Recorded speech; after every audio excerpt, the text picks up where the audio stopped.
What's up guys? Welcome back sa aking YouTube channel. And for today, syempre bago ang lahat, shoutout muna sa lahat ng ating solid subscriber.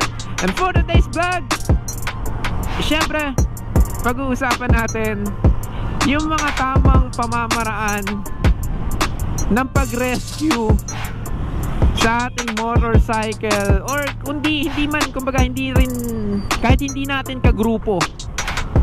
Kasi dahil nga tayo ay naging isang vice president ng isang motorcycle group sa Makati, isa sa nasubaybayan ko sa aking grupo is napaka-active nila sa pagtulong o pag-rescue dun sa mga motorcycle na nagpapa-rescue, occasion na platan, naputulan ng belt.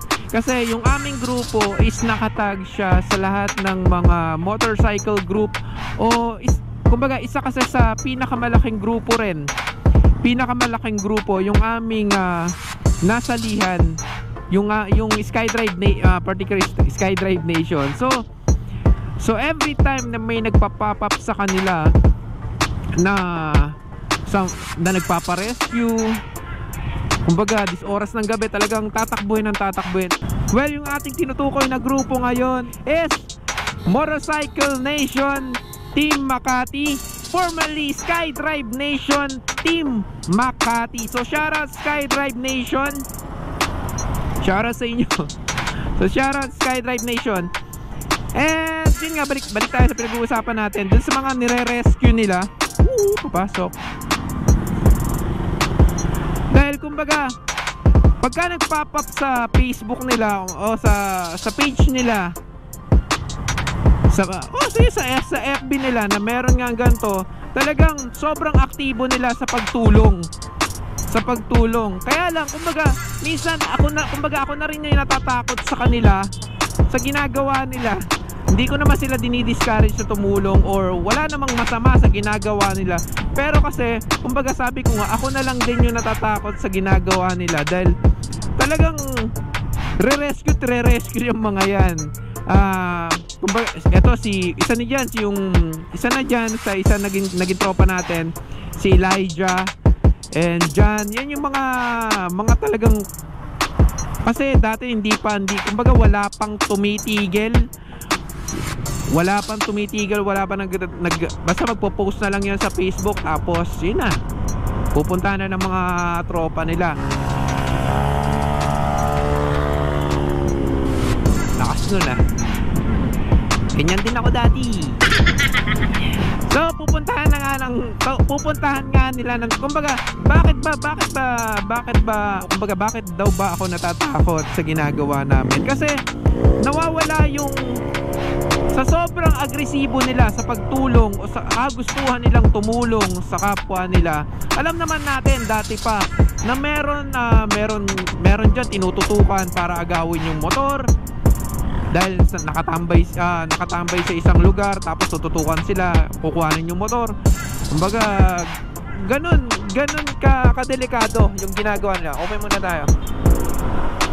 Ganun kadelikado yung ginagawa nila, minsan nga sa gabi pa. Well, para sa akin sa sobrang agresibo nga nila sa pagre-rescue, minsan talagang kahit kadelikado yung lugar, pupuntahan nila para lang matulungan yung rider na nangangailangan. So ako na rin yung nagsabi sa kanila na hindi ganon, kumbaga hindi para ibuwis yung buhay natin para sa ganon. Walang masama tumulong, oo, lalo na, pero kasi kailangan yung may pag-iingat. Kailangan yung syempre may ingatan mo rin yung sarili mo na yun nga, natatapat na malay mo maagawan ka ng motor. Dahil kumbaga kasi yung mga yung mga hindi marunong lumaban ng patas sa buhay para lang guminhawa, diba ganun yung ginagawa nila. Kumbaga nangangarnap, nangunguha ng motor. So pwede nilang gawin nyo sa pagpo-post sa Facebook. Makakapili pa sila yung mga gagawa ng masama, makakapili pa sila kung saan yung lugar na gusto nila and kung ano yung motor na magre-rescue sa kanila. Well, kasi hindi mo naman, kumbaga sa isang grupo kasi hindi mo naman lahat talaga yan makikilala agad-agad. 'Di ba? May mga bagong sali diyan na hindi mo naman masusubaybayan ng ganong kabilis. Kumbaga, ganon din kabilis lumaki yung grupo eh. So, hindi mo agad-agad sila masusubaybayan. So, paano paraan? 'Di ba? Magpo-post sila sa Facebook mo na rescue kunwari. And then after mo magpa-rescue, nakapili pa sila ng lugar na medyo madilim din eh. Siyempre, baka doon ka nagasain. Baka doon ka nagawa ng kalokohan. So yun nga yung sinasabi ko sa kanila. Well, actually wala namang nangyari, no? Wala namang nangyari sa kanila na ganon. Pero yun nga, binigyan ko sila ng warning na hindi lahat ng pagkakataon. So paano ba hindi lahat ng pagkakataon magiging maayos yung mga ire-rescue mo? So paano ba makakaiwas pa? So ang tanong nila, paano ba makakaiwas? So doon pa lang sa post niyo, alamin nyo na. Kumbaga, number 1, alamin mo na kung sino yung tao na nagpapa-rescue. 'Di ba? Alamin natin yung detalye, motorcycle na ginagamit, even yung color, sino may-ari, 'di ba? Yung detalye, anong pangalan, plate number, of course. And syempre, yung lugar. Kumbaga, yung lugar na pupuntahan mo. Well, kung yung lugar na pupuntahan mo, kung yung ba visible ba sa mga, kumbaga matao ba yung lugar na pupuntahan mo, 'di ba? Para na rin para na rin sa safety. 'Di ba? Yun yung mga bagay na dapat mong isaalang-alang. Syempre, last na doon, yung alamin mo bakit ba siya nagpapa-rescue. Baka mamaya kasi pumunta ka doon, pumunta ka lang bigla doon, tapos wala ka namang dalang kung ano. Kumbaga naputulan siya ng belt. Sakto, may belt ka sa bahay, o may belt ka na alam mo yun, na magagamit mo dahil nga naputulan siya ng belt. Hindi mo naman nadala kasi nga basta ka na lang tumakbo sa area niya. So paano ka ba? Sige, paano yun yung mga bagay kung paano makakaiwas din, no? Alam mo muna kung sino talaga yung tao. Pangalawa, kung hindi mo na talaga maiiwasan, no? Kung hindi mo na talaga maiiwasan na pumunta, or baka nga, ano ba? Kumbaga sigurado ka na rin na tropa mo rin yun. Pagdating mo sa area, huwag kang pumunta doon sa mismong site kung saan siya, kung saan siya talaga nagpapa-rescue. Kumbaga pag nadaanan mo na yung motorcycle na tinutukoy doon sa page, o kung doon sa post na nakita mo sa Facebook, pwede mo siyang lampasan muna. Kumbaga lampasan mo siya muna, iklaro mo yung ba talaga yung motor na nandoon. Kumbaga yung ba yung plate number, yung ba, daanan mo muna siya. And then syempre pag nakuha mo na nga yung details sa kanya, 'di ba? Makukuha mo yung number niya. Pwede mo siyang tawagan, pero lumayo ka muna sa kanya. Pakiramdaman mo muna yung lugar na kung saan pinapunta ka niya, no? At siguraduhin mo na visible o makakahingi ka ng, kumbaga maraming makakakita pagka gumawa siya ng kalokohan sa'yo, di ba?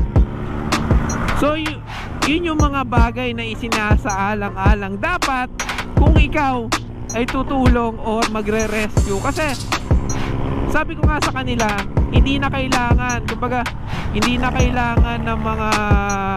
mga karnaper na lumayo. Sila na mismo yung lalapit sa'yo.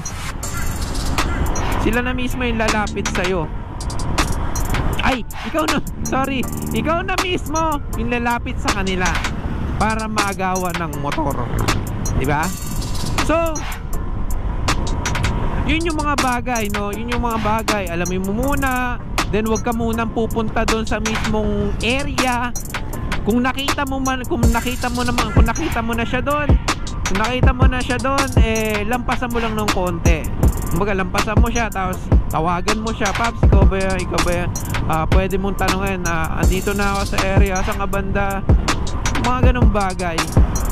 So ulit nga, no, hindi naman masama, hindi masamang tumulong. Pero kailangan samahan mo ng pag-iingat. Kumbaga, gawin mo yung mga ganong pamamaraan para na rin sa iyong sarili, 'di ba? Syempre hindi rin biro yung, alam mo yun, yung makuhanan ka ng motor na lalo tinuhulugan mo pa, o masama nung kinash mo, 'di ba? So, yun lang. So, yun, sana guys, doon sa ating mga rider na kung talagang may ano ba? Kung talagang may pusong matulungin. Sa mga rider natin may pusong matulungin, lalo na sa mga kapwa nating rider na nagkakaroon ng aberya sa kalsada.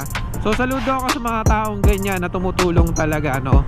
Kahit nasa bahay lang yan, pagka nakita niyang tatakbo. Saludo ako sa kanya, sa inyo. Basta lagi niyo lang tatandaan yung mga safety precaution na dapat niyong gawin sa panahon ng kayo ay magre-rescue, 'di ba? Lalong-lalo na sa mga nakita nyo sa Facebook na, well, yung iba kahit nasa Makati na pag sinabing kahit sipag tatakbo yung mga yan, no? Tatakbo sila, makatulong lang sa mga rider. So saludo ako sa inyo. Saludo ako sa lahat sa tulong na ginagawa nyo sa kapwa natin mga rider, no? So dyan, dito ko na tatapusin yung aking vlog for today. So pa-thumbs up naman ang video natin for today. And kung napadaan ka lang sa aking channel, so please do subscribe. Pa-like na rin yung ating vlog for today. Comment ka na rin. Comment ka na rin kung ano pa yung mga safety na dapat natin ginagawa sa panahon ng tayo may rescue na nabasa na lang natin sa Facebook na nakapost at tutulungan natin, no? Ano ba yung mga bagay baka pwede nyong i-share. So comment lang kayo sa ating comment lang kayo. Siyempre, huwag kalimutan nyo rin pa-subscribe na rin ng ating video for today. Pa-subscribe na rin ng ating channel, no? So dito ko na tatapusin yung ating vlog for today. I will see you on my next motovlog. Adios!